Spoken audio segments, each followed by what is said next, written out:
Not the peaceful silence people imagined when they thought of open land and wide skies, but a working silence, measured, alert, always listening. Ethan Cole had lived with it for nearly 20 years, ever since he'd come back from a life he never talked about and bought the land no one else wanted. Silence told you things. When cattle were uneasy, the silence shifted. When predators crept close, the silence thinned. When something unnatural entered your land, the silence felt heavy, like it was pressing down on your chest. That afternoon, the silence was crushing. Ethan stood near the southern pasture fence, one boot hooked over the bottom wire, scanning the horizon. The sun hung low, staining the grass gold. Wind pushed softly through the tall weeds, but no birds moved. No insects buzzed, and Lydia wasn't breathing right. She stood 10 paces away, stiff as a post, arms locked around herself. She'd been working for him just over a month, quiet, efficient, grateful for the job in a way that suggested desperation rather than enthusiasm. Normally, she avoided eye contact. Today, she couldn't stop watching one specific place. Ethan followed her gaze to the old ravine. It was nothing special at first glance, just a shallow cut in the earth where runoff collected during heavy rains. A broken fence sagged along its edge, half swallowed by weeds. Ethan hadn't been down there in years. There was no reason to. Yet Lydia looked like a cornered animal. He stepped toward it. Don't. The word came out sharp, almost panicked. Ethan stopped mid-stride and turned to her.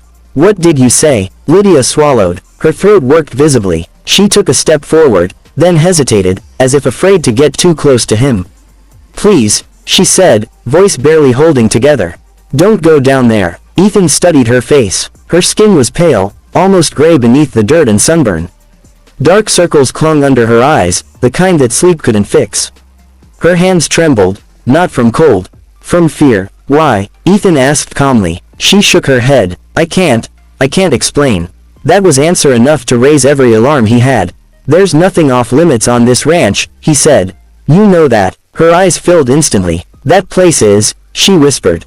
They said so. They. Ethan straightened. Who's they? She flinched like she'd been struck. Please don't ask me that. The wind shifted. That was when Ethan smelled it. At first, he thought it was old oil or rust carried on the breeze. Then it hit him fully, sharp, metallic, wrong. It crawled up his nose and settled deep in his chest. Blood, old blood. His jaw tightened. You should have told me, he said quietly. Lydia stepped in front of him, blocking his view of the ravine. Her hands clenched into fists at her sides. If you look, she said, tears spilling now, everything changes. Ethan didn't answer. He gently moved her aside.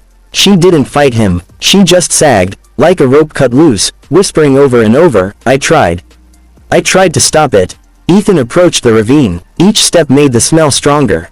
Closer to the edge, the ground changed, flattened grass, scuffed dirt, marks that didn't belong to animals. He crouched, touching the soil. Boot prints, not ranch boots, heavy, industrial, truck traffic. His heartbeat slowed, not sped up. This was the kind of calm that came before violence, the kind he recognized too well. He leaned forward. That was when he saw the first shoe. A small one, pink, child-sized, half buried in mud. Ethan froze. He scanned the ravine carefully now, eyes adjusting, brain cataloging details against his will. Another shoe, a torn backpack with cartoon patches. A piece of cloth snagged on thorny brush, once a blanket. The blanket was stiff, darkened. His stomach turned. No, he muttered, more to himself than anyone else. Behind him, Lydia sank to her knees. I clean up after, she sobbed. They make me clean. They tell me it's trash. They tell me not to ask questions.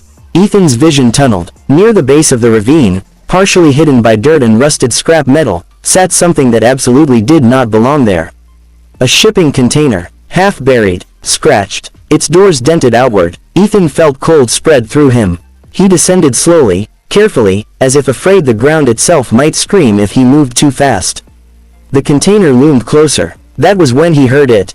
A sound so faint it might have been imagined. Tap. He stopped breathing. Tap, tap. It came from inside the container. A weak, irregular knock. Then silence. Time stretched thin. Ethan placed a hand against the metal. It was warm. Warm from the inside. His chest tightened painfully. He pressed his ear closer. A whisper drifted through the steel. Dry, hoarse, unmistakably human. Hello. Ethan stepped back, knees threatening to buckle. Behind him, Lydia whispered in a broken voice, "They said if I talked, they'd put my brother in there too." Ethan looked at the container. At the scratches, at the shoes, at the quiet land that had trusted him to protect it, and something ancient, disciplined, and merciless rose up inside him. He reached for his phone. Scene 1 ends here. He sprinted back up the ravine, boots tearing through grass and dirt, lungs burning. Lydia looked up at him from the ground, terror and hope colliding in her eyes. "Get to the house," he said, already pulling his keys from his pocket. "Lock the doors. Do not open them for anyone. Anyone. But, now." She scrambled to her feet and ran. Ethan jumped into his truck and tore down the dirt road, dust exploding behind him. His mind was sharp, focused, terrifyingly calm. He dialed 911, but he didn't stop there. One call wasn't enough. He made 3 more. To a state investigator he'd helped once years ago, to a search and rescue contact, and to someone whose number he hadn't used since a life he buried. "Container," he said when the man answered. "Kids inside, ranch land. I need it quiet and fast." The response came instantly. "We're rolling." Ethan slammed the brakes near the ravine and grabbed bolt cutters, crowbar, water, anything his hands touched. He ran back down the slope, heart hammering now, not from fear, but from urgency. He cut the rusted lock. It snapped open with a sound too loud for the moment. Ethan yanked the container doors. The smell hit him like a wall. Stale air, sweat, rust, sickness. His eyes adjusted slowly. Inside were 4 children, 2 boys, 2 girls, curled together, filthy, dehydrated. One of the boys lifted his head, eyes glassy but alive. "You came," the boy whispered. Ethan dropped to his knees. "I'm here," he said, voice rough. "You're safe now." He worked fast. Water first, small sips, coats wrapped around shaking bodies. One girl clung to his arm, fingers digging in as if afraid he'd disappear. "Don't leave," she begged. "I won't," he promised. "I swear." Sirens cut through the air minutes later, then more. Black SUVs, state vehicles, unmarked trucks. Men and women moved with grim efficiency, their faces changing the moment they saw the container. No one spoke for a long time. When they did, it was quiet, controlled, furious. The children were carried out one by one, wrapped in blankets. Medics checked vitals, murmuring reassurances. Lydia stood near the house, shaking as officers gently took her statement. She cried, not from guilt, but from release. "They said it was storage," she sobbed. "They said if I asked questions, I'd be next." "You did the right thing," an officer told her. "You survived." But it didn't end there. Because predators never operate alone. Investigators followed the tracks, truck routes, fake permits, shell companies. The container wasn't the first. It was just the one that got caught. By dawn, 3 men were in custody. By noon, 7 more. By nightfall, the story broke. Not the ranch, not Ethan, the network, trafficking, illegal labor, children taken from migrant families and stored until buyers arrived. And then came the knock on Ethan's door. Not loud, respectful. A man in a dark suit stood on the porch, badge visible. "You saved lives," he said. "We need you to testify." Ethan looked past him, out toward the land. The ravine, the quiet. "I will," he said. "But don't make this about me." The man nodded. "We won't." Weeks passed. The children recovered. Families were found. Some reunions were tearful and loud. Others were quiet and aching. One boy, the one who'd spoken first, came back once with a social worker. He handed Ethan a folded piece of paper.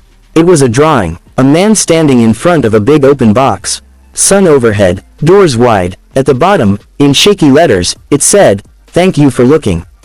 Ethan framed it. Lydia stayed on the ranch. She worked harder than ever, but she slept through the night now. Sometimes she stood near the ravine, staring down, and Ethan stood beside her, not speaking, just present. The land grew quieter again. But it wasn't the same silence as before. It was the kind that comes after truth. After justice. After someone chooses not to look away. And far from the ranch, in concrete rooms with no windows, men who thought they could hide behind threats and steal learned a brutal lesson.